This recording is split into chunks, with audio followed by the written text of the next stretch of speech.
Hey guys, Joel Seedman here. In today's video I want to go over a simple little tweak that you can do to the cable pull-through exercise to make it even more effective and more closely resemble the way that the hips actually function and work. So typically with a cable pull-through, what you'll see is the setting for the pulley will be set at the lowest position.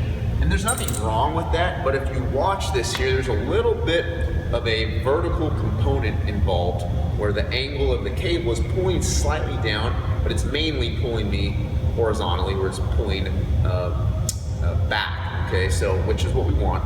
But you see this here at the bottom, again, there's a little bit of that vertical pull.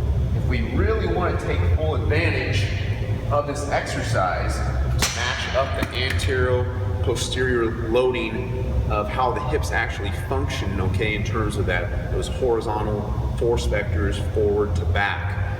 What we'll do is we'll actually just elevate this just a little bit, about a foot off the ground, and this will more closely resemble, or if not perfectly, match up with how the hips move and function in the hinge position, okay? And the pull, or the angle of pull here, will be completely horizontal instead of having that slight vertical component that kind of pulls me down and a little bit into a squat. I'm not going to have that here, so it helps facilitate a more ideal hinge position. So, you know, what it would look like here, if you watch the cable, it's going to be pretty much parallel to the floor here.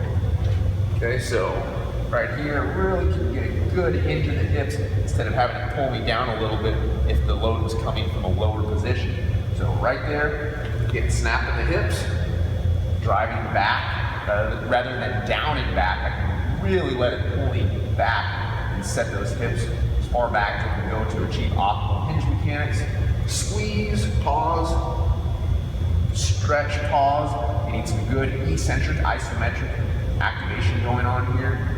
Squeeze, stretch those glutes and hamstrings. Again, it almost pulls you into the proper mechanics. So it's really good for correcting and training those optimal hip hinge mechanics. So again, give that a try. Instead of having the cable set at the lowest position, elevate it just about a foot, and you'll see that it more closely resembles how the hips actually function in that hip hinge position. So give it a try, all right? Thanks.